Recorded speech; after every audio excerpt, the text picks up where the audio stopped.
Fala, nação tricolor ligada no Sou Mais Bahia, tudo beleza? Barbaço na área, tô aqui para começar mais um vídeo, dessa vez mais um plantão tricolor com as últimas informações do Esquadrão de Aço para você, torcedor do Bahia, ficar muito bem informado. Chegou, deixa o like, se inscreve, ativa o sino e claro, compartilha com geral para dar aquela moral muito importante pra gente.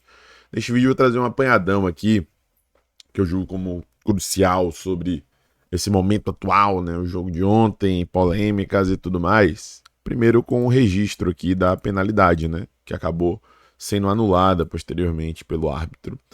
Eu lembro que eu fiz um vídeo aqui no canal falando sobre o árbitro, né? Como a gente faz costumeiramente 1 ou 2 dias antes da partida, às vezes até no dia da partida ali, logo cedo, e eu não me recordo o nome do árbitro por esse vídeo, sabe?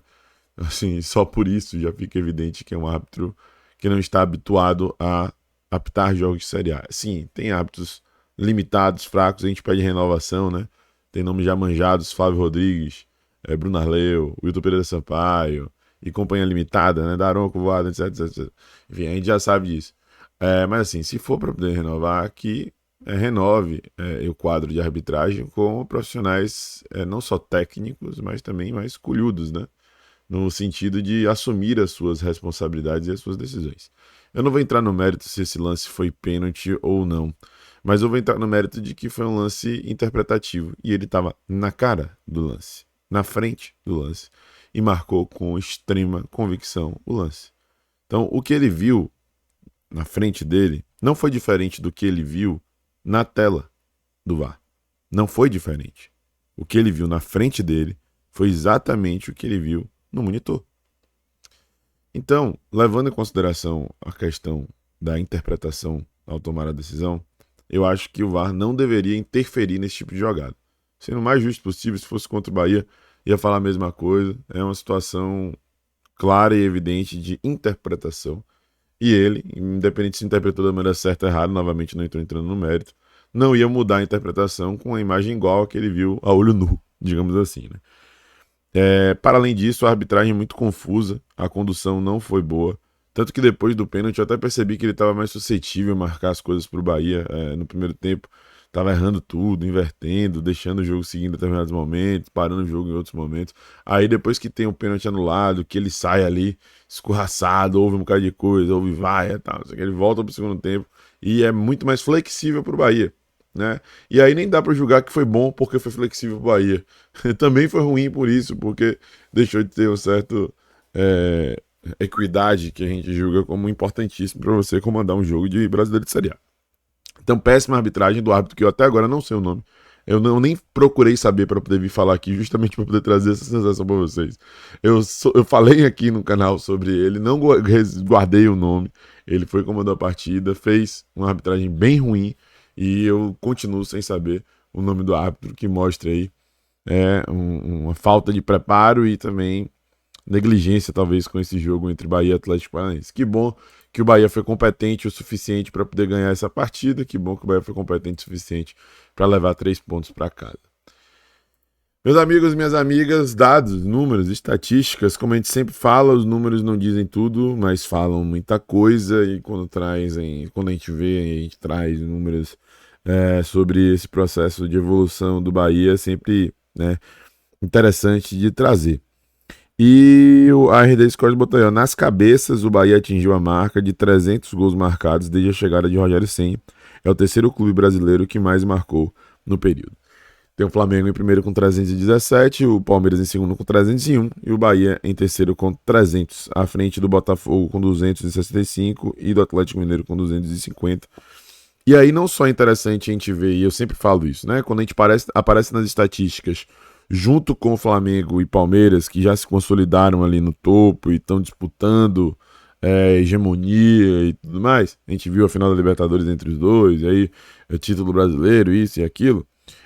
Acho que fica muito claro que estamos rondando o topo, né? Estamos ali junto com a galera que está com frequência no topo nos últimos anos. Então quem está ali com frequência tende a conquistar. Por exemplo, Fluminense. Fluminense brigou para não cair logo depois de ser campeão da Libertadores. Aí no ano seguinte conseguiu aparecer ali dentre os grupos dos times que se classificavam para a Libertadores.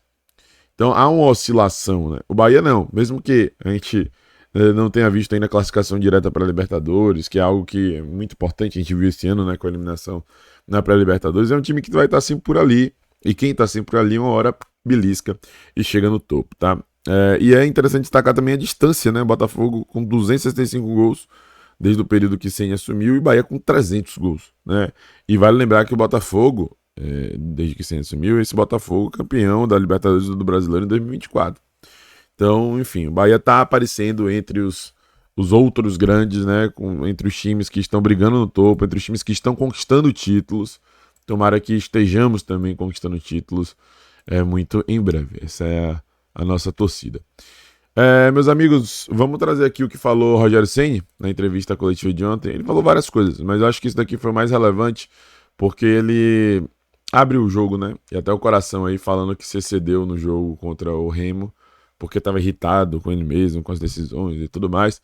Eu acho que isso ficou muito nítido para todo mundo e eu prefiro que o Rogério acabe agindo assim com honestidade. Aí tem aquela questão de que tem que ter o zelo com as palavras e cuidado com o grupo para administrar com inteligência. Então, sim, beleza. Mas assim, é importante às vezes mostrar essa indignação, porque o recado é passado pro torcedor.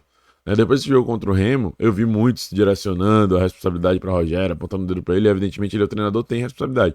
Mas pesando até menos em Rogério, porque entenderam que até o próprio Rogério estava chateado, né? Tava pé da vida com o que aconteceu. E isso daí foi genuíno. Vamos ver o que ele disse. Eu fiquei decepcionado comigo mesmo pelo jogo do Remo. Até acho que talvez me excedi um pouco na entrevista, mas era uma coisa que me incomodou, né? Eu falo que em 2005, 6, 7, 8, os 66% eram suficientes para você ser campeão brasileiro. Mas que nos últimos anos, essa força que Flamengo e Palmeiras adquiriram, e até o Botafogo no ano que foi campeão, esses times passam já hoje de 70%. Você vê o próprio Palmeiras de aproveitamento hoje, né, com 19 pontos. Claro que é difícil para você ser campeão brasileiro, não é uma coisa, né, não é o normal, natural, tanto que não acontece há tanto tempo. Mas eu acho que se a gente conseguir se posicionar através dessas contas, e claro, nós temos Palmeiras e Flamengo dentro dos nossos próximos 3 jogos, e o outro é Mirassol fora de casa. É difícil, mas eu acho que é uma maneira de fazer com que eles se sintam no jogo, que eles tenham a paixão pelo jogo. Menos que 10 pontos de 15, você não briga pelo título.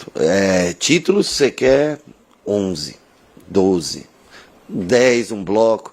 Agora, é difícil você manter isso contra equipes tão boas que você enfrenta, né? Depende, se pega 2 jogos fora de casa, seguido, tal, né? Por isso que nós temos que aproveitar cada oportunidade que o campeonato nos dá. Por isso que eu fiquei, o Barão não falou ali, mas eu fiquei tão, não foi, assim, eu fiquei decepcionado comigo mesmo pelo jogo do Remo. Porque não que o Remo é uma boa equipe, jogando dentro tem uma torcida também que compareceu no estádio e tudo. Mas eu via como uma grande oportunidade de atingir essa pontuação, né? Até acho que talvez me excedi um pouco na entrevista, mas era uma coisa que me incomodou, a maneira como nós perdemos aquela oportunidade. E ela não volta mais, né? Então, assim, aí a gente tem que se superar muito e ser muito assertivo dentro de casa. E dentro de casa você também pega adversários como foi o Fluminense, que veio aqui e empatou, como vem o Atlético, que vem bem e teve a oportunidade. Não é fácil você se manter firme, coeso dentro de casa, quando você tem uma oportunidade que você pode beliscar fora, você tem que aproveitar. Né? Mas eu até falei, me excedi um pouco talvez até na entrevista, né? Que você quer tanto aquela oportunidade, você quer tanto dar um passo acima, que às vezes você também, minha vida é o jogo, minha vida ela é voltada para construir a vitória, para construir esse triunfo como foi o de hoje. Eu fiquei...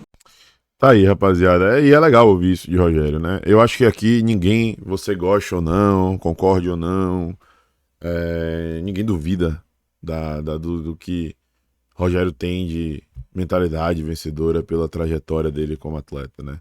E isso tem aspectos positivos e negativos, né? Mas eu acho que a genuína manifestação de irritação dele, honesta a manifestação de irritação dele em situações como essa. Então, enfim, que bom que veio o resultado positivo. A campanha do Bahia até aqui é consistente. O Bahia é terceiro colocado, com um jogo a menos, sabe? Evidentemente que a cobrança vai se manter ao longo de todo o ano.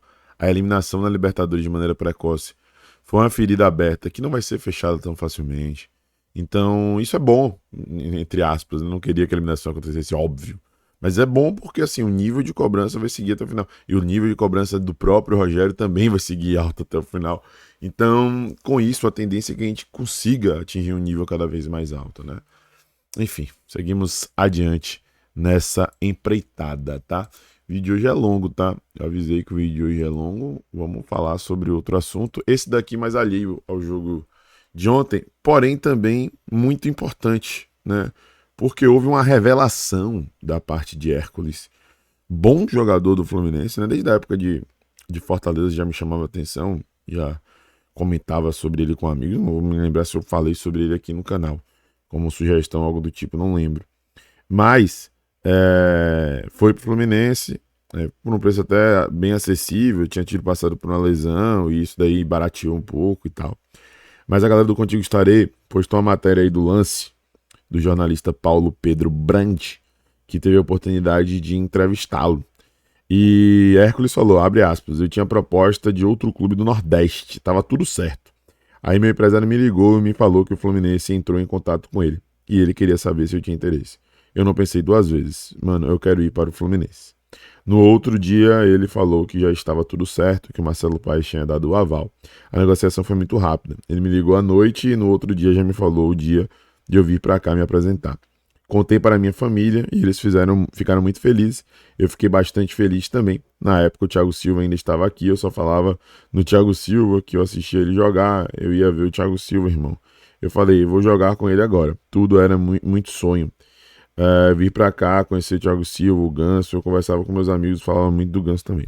Enfim, só fazer um exercício simples, né, mínimo aí, pra poder entender que esse time do Nordeste era o Bahia, né. Na época que houve a negociação, tínhamos na Série A Fortaleza, Ceará, Vitória da Bahia e Bahia. Ok? Ok. E Sport, né? Ok. Tínhamos uma galera aí do Nordeste. Mas qual desses times do Nordeste tinha condições de pagar 30 milhões em um jogador, né? Que foi, no final das contas, o que foi pago para ele ir pro Fluminense. Só Bahia, obviamente. Obviamente, né? Nenhum outro teria condição. Então, assim, muito claro que o outro time do Nordeste, ele é bem claro dizer isso, era o Bahia. Então, segundo ele, estava tudo já encaminhado, fechado, né? A situação estava bem definida para ele vir para o Bahia. E no final das contas apareceu o Fluminense na jogada, ele se interessou para ir para lá e não revelou motivos claros, né? Tem essa visão romântica, Thiago Silva, Ganso, mas deve ter tido uma diferença em aspectos financeiros, contratuais, talvez mais tempo de contrato, talvez mais grande salário, talvez mais grande luva, enfim, tem inúmeras situações, né? Variáveis. Mas é isso, cara. O Bahia quase contratou Hércules, hoje no Fluminense. Foi por pouco. E aí, meus amigos, se gostou do vídeo, deixa seu like, se inscreve, ativa o sininho e compartilha, que é muito importante pra gente. Um abraço, tamo junto, até a próxima. Eu sou Mais Bahia. Eu sou Mais do Nordeste. E você?